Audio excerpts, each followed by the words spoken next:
Cylinder के दाम और बढ़ गया आज 29 रुपए। तो महंगाई की मार गरीब पे जो पड़ती है ना, वो उसका एहसास शायद इनको हो नहीं रहा है। ये बहुत बड़ी मार होती है कि पेट्रोल डीजल के साथ में गैस के बराबर एलपीजी का दाम बढ़ता ही जा रहा है और महंगाई तो पता नहीं कब जाके कहाँ रुकेगी। पूरा देश चिंतित है। रोजगार की अलग समस्या, जब रोजगार ही नहीं है और महंगाई और बढ़ती जा रही है तो पूरे परिवार का रसोई का जो खर्च है, मैनेजमेंट है, वो महिलाओं के लिए बिगड़ गया है। महिला बहुत दुखी है। आप है कि नहीं बताइए आप? तो आप बताइए कि महंगाई बहुत मार करती है महिलाओं पर और वो मार इतनी पड़ रही है हिंदुस्तान की महिलाओं पर, कोई कल्पना नहीं कर सकता है। सरकार को एहसास ही नहीं है। अब ये तो आप सोच सकते हो कि चुनाव जीतने के लिए क्या करते हैं, महिलाओं को 10,000 रुपये बांट देते हैं। महाराष्ट्र में, बिहार के अंदर भी उसी से इनका काम चलता है, मानते हैं। अब महिलाएं समझ गई है, महाराष्ट्र में धोखा हुआ उनके साथ में, चुनाव के बाद पैसा मिलना बंद हो गया।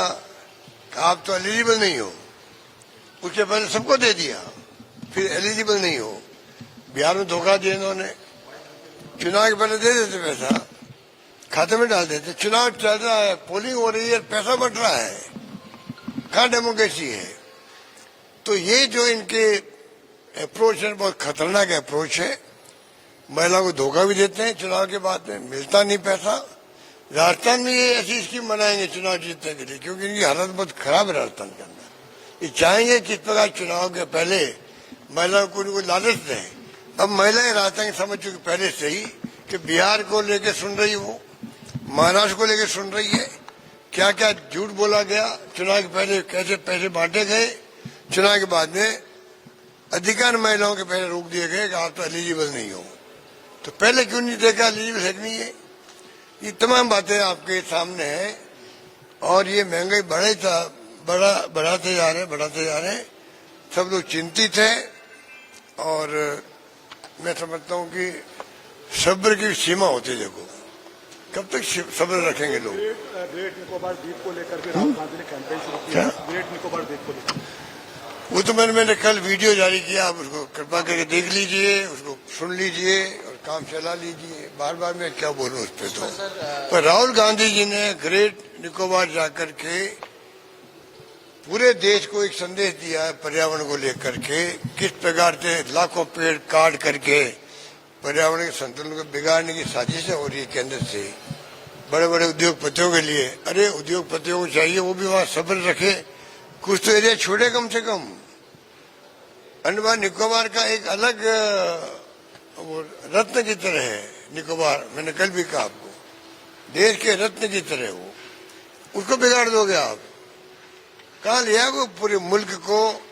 ये उद्योगपतियों को सोचना चाहिए, सरकार को सोचना चाहिए। राहुल गांधी जी ने बहुत ही समय पर, मुझे याद है 40 साल पहले इंदिरा गांधी जी ने पूरी दुनिया के मुल्कों का, इंदिरा गांधी वो नेता थी, पूरी दुनिया के मुल्कों का ध्यान आकर्षित किया कि अभी से लग जाओ पर्यावरण के संतुलन के लिए, वरना आने वाले वक्त में ग्लोबल वार्मिंग होगी, आपका संतुलन बिगड़ जाएगा, पर्यावरण का, प्रदूषण का, ग्लोबल वार्मिंग शुरू हो जाएगी, पानी का संकट होगा, बीमारी फैलेगी, पता नहीं क्या क्या होगा। आज देख लीजिए बीमारियां जो फैल रही है, प्रदूषण फैल रहा है।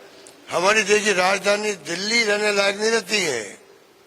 जब प्रदूषण पीक पे होता है, राजधानी देश की सबसे ज्यादा प्रदूषित हो जाती है। ये ग्लोबल वार्मिंग का और अंतर्राष्ट्रीय पर्यावरण के असंतुलन होने का परिणाम है। ये जनता को समझना चाहिए, जनता को समझना चाहिए, युवाओं को समझना चाहिए, युवाओं को समझना चाहिए। देखो गजेंद्र शेखावत जी तो इसलिए बोलते बार बार, गिल्टी कॉन्शियस है वो मानेसर कांड में वो भी भागीदार है। अमित शाह जी है, शेखावत साहब है, धर्मेंद्र प्रधान के घर मीटिंग होती थी, मैं कह चुका हूँ, बार बार मुझसे क्यों कहलवा रहे हो? और चौथा जो है जफर इस्लाम एक माइनॉरिटी का नेता था, मुस्लिम नेता था, उनको 6 महीने साल भर के लिए राष्ट्रपति दे दी बस।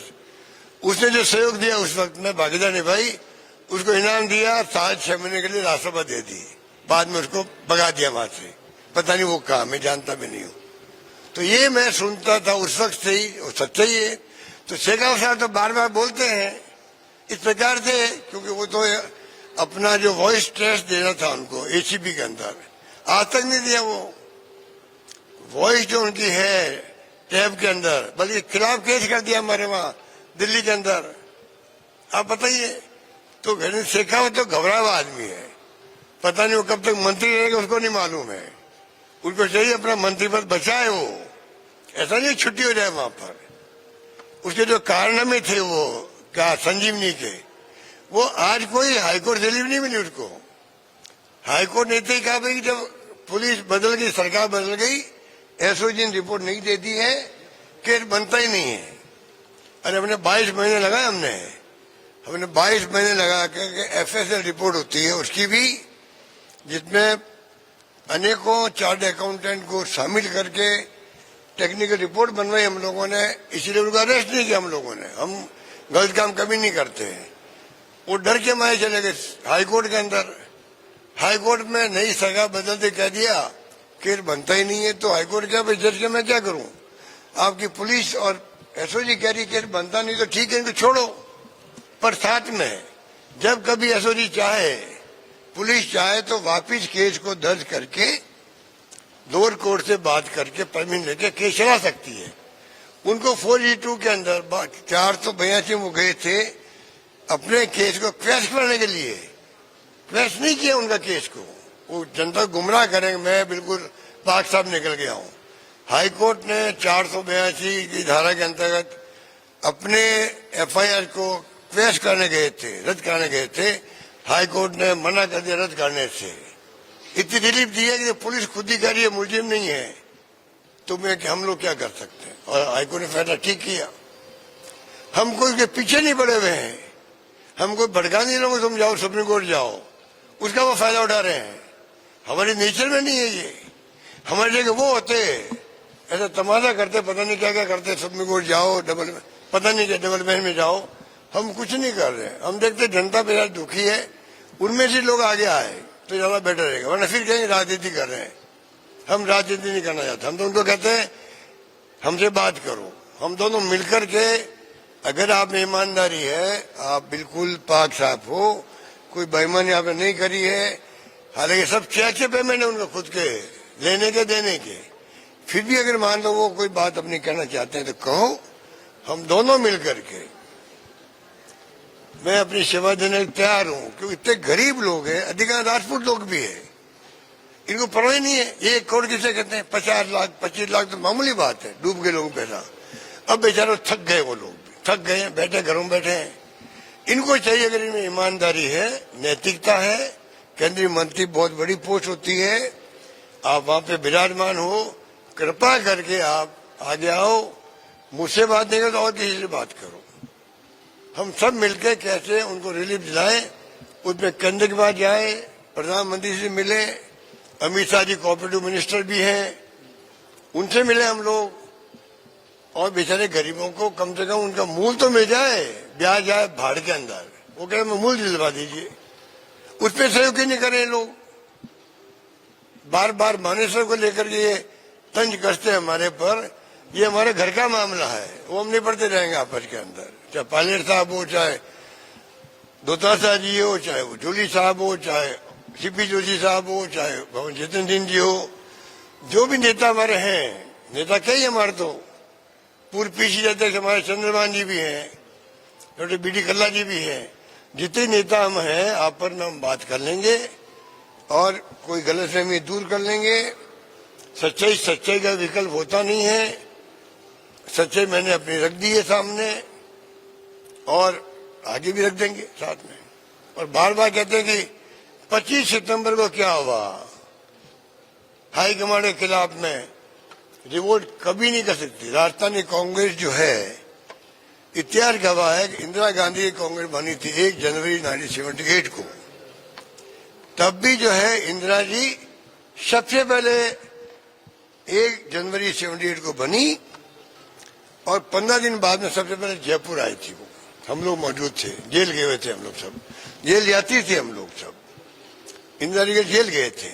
इतना विश्वास इंदिरा जी ने राजस्थान में किया, सोनिया गांधी ने विश्वास किया, राहुल गांधी विश्वास कर रहे, भी देखा आपने पुष्कर में क्या क्या उन्होंने सब विश्वास राजस्थान की कांग्रेस पर हाईकमान का पहले था, आज भी है। 25 सितंबर की घटना जो हुई है वो उस व्यक्ति के खिलाफ भी हुई थी जिसका नाम चल गया था कि ये मुख्यमंत्री शपथ ले सकते हैं, पायलट साहब। इनके खुद के लोगों ने खिला दिया। ऐसा माहौल बन गया कि 100 लोग इकट्ठे हो गए कि भाई अगर नया मुख्यमंत्री बने, अशोक गहलोत जा रहा अध्यक्ष बनने के लिए, नया मुख्यमंत्री बने, वो हम जो ने लॉयल्टी दिखाई हाईकमान के साथ में, हम होटलों में बंद रहे हैं, लॉयल्टी दिखाई हाईकमान साथ रहे, हम लोग सरकार बचाई। हम मेरे किसी को भी, हमें 100 लोगों में किसी को मुख्यमंत्री पद दे दीजिए, बना दीजिए, हमें मंजूर है। पर पायलट साहब मंजूर नहीं होंगे क्योंकि वो तो ले जाने वालों में थे मानेसर। ये उनकी मांग थी, उसको तोड़ मोड़ कर हाईकमान के खिलाफ में रिवोट हो गया। अरे हाईकमान के खिलाफ रिवोट होता तो मैं मुख्यमंत्री रह पाता के बाद में। अगर रिवोट हम करते तो हाईकमान मुझे क्यों रखती मुख्यमंत्री? ये तो आरोप लगाने वाले समझना चाहिए। और लास्ट बात यह है, हिंदुस्तान के इतिहास के अंदर जब कभी भी हाईकमान ने तय किया मुख्यमंत्री बदलना चाहिए, बदलने का फैसला कर लेते हैं, 90% MLA जो होता है, जो मुख्यमंत्री के साथ होते हैं, वो छोड़ के जाते हैं नए मुख्यमंत्री बनने वाले के पास में।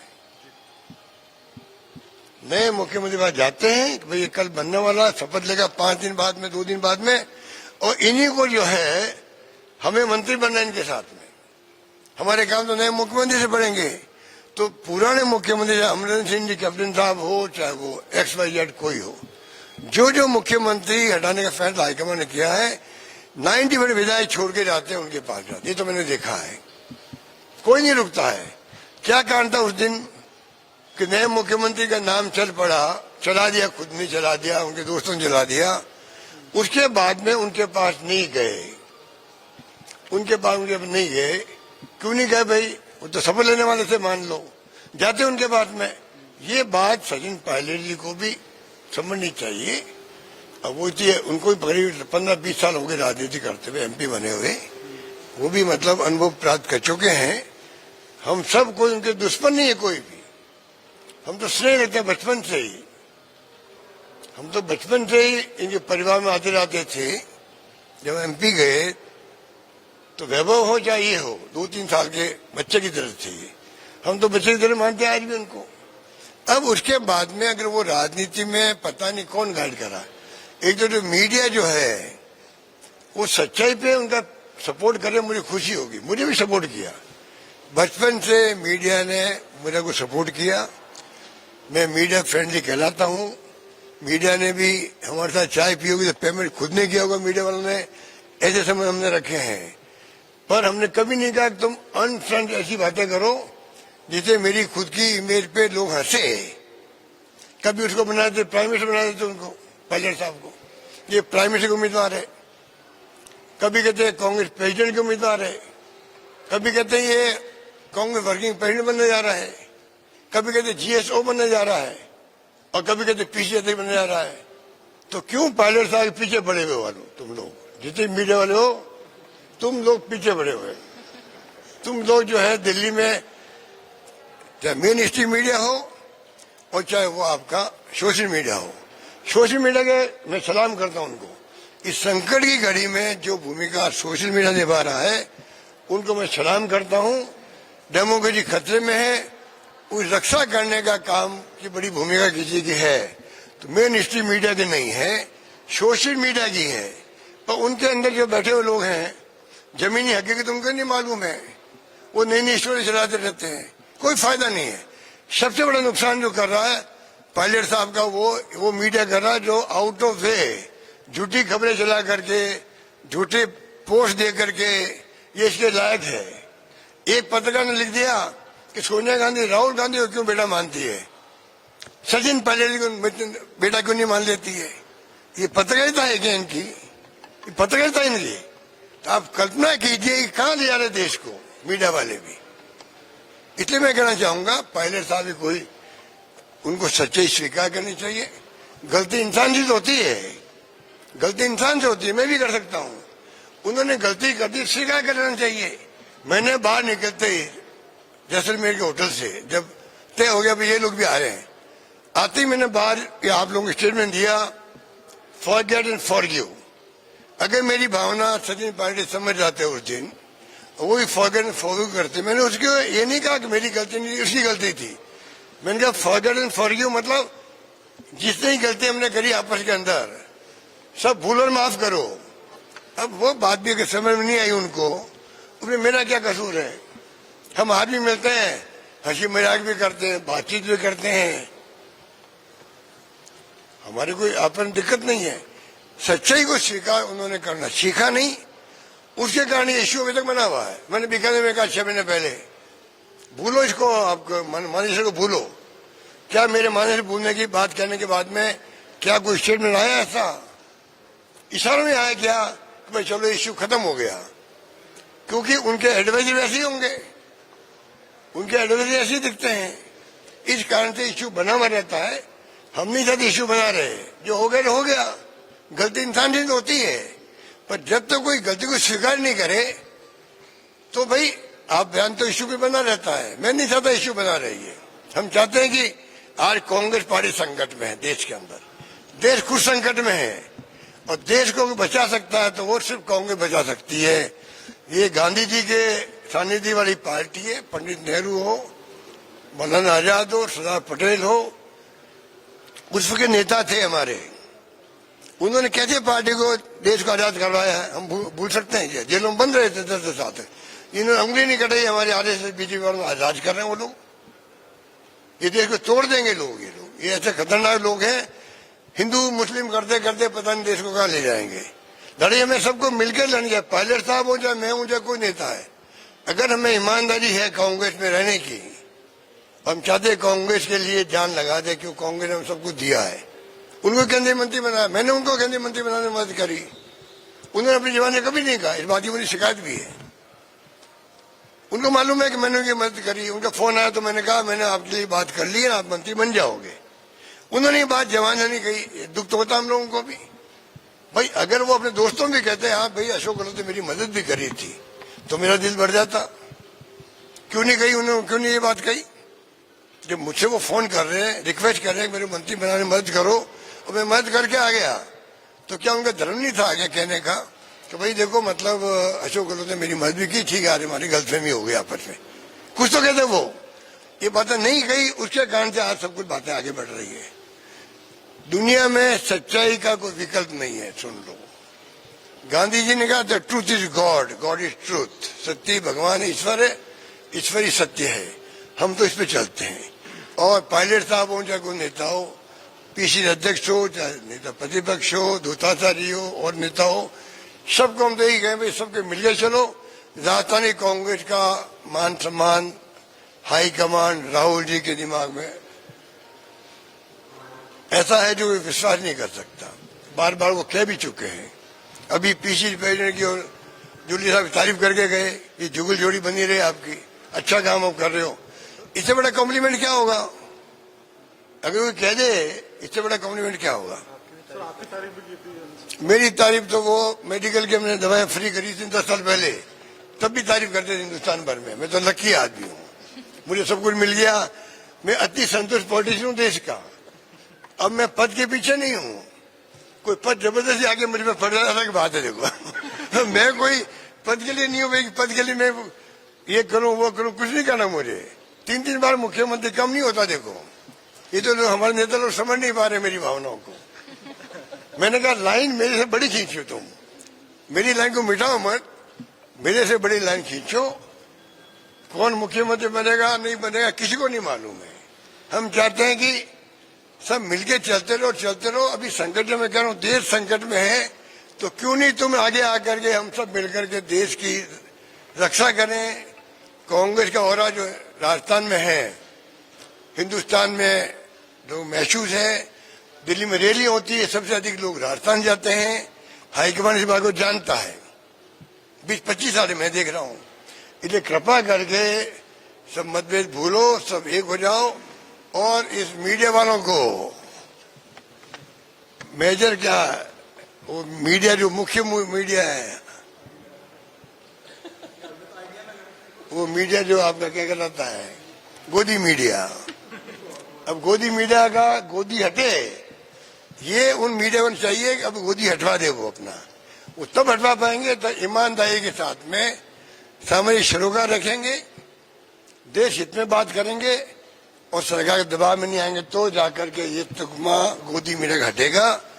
और सोशल मीडिया में कहना चाहूंगा, कृपा करके आप सच्चाई पे चलो और आप संजय पाटिल को नुकसान मत करो। बहुत नुकसान कर चुके हो, बहुत नुकसान कर चुके हैं। इतना नुकसान कर दिया आप कल्पना नहीं कर सकते। मैं बराबर सुनता रहता हूं उनको और मैं कहता हूं किसको जाके मैं कहूं, किसको जाके कहूं। तो कोई कुछ बोलता है, कोई कुछ बोलता है, कोई कुछ बोलता है और कमेंट कर देते हम लोगों पर। कुछ एबीसीडी पता नहीं उनको। और रिवोट हो गया। रिवोट कैसे हो गया? अगर 100 लोगों ने कहा भाई हमने साथ दिया हाईकमान का, सरकार ने बचाई है, हम में से किसी को बना दीजिए मुख्यमंत्री, क्या गलत कहा उन्होंने? क्या गलत कहा उन्होंने? और उसको रिवोट बता रहे हैं वो हाईकमान के खिलाफ में। पर मैंने माफी मांगी सोनिया गांधी, फिर भी मैं उस वक्त विधायक दल का नेता था, मैं नेता था विधायक दल का। मुझे 3 बार बिना मांगे हुए सोनिया गांधी ने मुझे मुख्यमंत्री पद दिया 98 के अंदर। सेकंड टाइम मुख्यमंत्री बनाया मुझे सोनिया जी ने। थर्ड टाइम तो मैं 21 पे आया था, 2013 में मैं 21 पे आया था। तभी तीसरी बार राहुल गांधी जी ने, सोनिया जी ने, प्रियंका जी मिलकर मुख्यमंत्री बनाया। कि मैं कांग्रेस प्रेसिडेंट बन रहा था तो मैं अनपढ़ नहीं हूं, मैं पढ़ा लिखा भी हूं। ये क्यों भ्रम है मीडिया वालों को?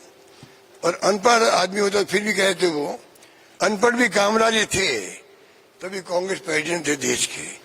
मैं अनपढ़ नहीं हूं, मुझे पता है कांग्रेस प्रेसिडेंट का पद जहाँ गांधी जी अध्यक्ष रहे हों, पंडित नेहरू रहे हों, मोतीलाल नेहरू रहे हों, कौन नहीं रहा, सरदार पटेल रहे हों, उस कांग्रेस प्रेसिडेंट मुझे बना रही सोनिया गांधी और कांग्रेस, तो मैं मना करूंगा? मैं मना करूंगा? वो तो इसलिए ऐसी बना दी, वो भी एक कॉन्स्पिरेसी थी मेरे ख्याल से। मुझे लगता है वो एक बड़ी कॉन्स्पिरेसी हुई। अचानक ये ऑब्जर्वर आ गए, अचानक ये तमाशा हो गया, बदनामियां हो गया। हिंदुस्तान में लोग समझते हैं अशोक गहलोत जो है उसको मुख्यमंत्री रहना था, कांग्रेस अध्यक्ष नहीं बनना था, इसलिए रिवोल्ट हुआ। मुझसे कितने नजदीक आदमी भी देश में है, कितने नजदीक मेरा खुद का मानने वाला मिलने वाला हो, उसके दिमाग में यही बात है कि भाई अशोक गहलोत को मुख्यमंत्री रहना था, इसलिए रिवोल्ट करवा दिया। अब मैं उनको कैसे समझाऊं? अब आज मैं समझा रहा हूं आपको। अब भी कुछ भला मेरा हो जाए तो आप लोग भला करना। जो मैं बता रहा हूं आपको, पूरा मुल्क जानता है कि मुझे मुख्यमंत्री रहना था, मैंने रिवोल्ट करवा दिया। और वही मैं मीडिया की बात करूंगा, जिस मीडिया ने बातें फैलाई है। मैं चुप रहा, और चुप भी मैं इसलिए रहा, मुझे सोनिया जी को बताना था कि चाहे ये पायलट के खिलाफ रिवोल्ट था या क्या था, मुझे मतलब नहीं है। आज मैं आया हूं सिर्फ इसलिए कि मैंने जो है, मैं नेता था विधायक दल का, ऑब्जर्वर आए थे एआईसीसी के। एआईसीसी ऑब्जर्वर के मायने होते हैं, चाहे वो खड़गे साहब थे चाहे माकन जी थे। और मैं प्रस्ताव पास नहीं करवा पाया। हालांकि मैंने रात को कहा था भाई आप अभी इस मीटिंग को बंद करते हैं, कल वापस मीटिंग बुला के अपन बात करेंगे। वो स्थिति बनी नहीं हमारी, इसलिए जो है वो नहीं हो पाया, प्रस्ताव पास नहीं हो पाया। मैंने जाके सॉरी फील किया मैडम के सामने, भाई मैं विधायक दल का नेता था, मुझे सब कुछ पार्टी ने दिया है। उसके बाद में भी स्थिति बन गई तो मैं माफी चाहता हूँ। आपके राज्य की खबरें, आपके शहर की खबरें सबसे पहले जानने के लिए देखते रहें अमर उजाला। चैनल को सब्सक्राइब जरूर कर लें और पाएं हर अपडेट।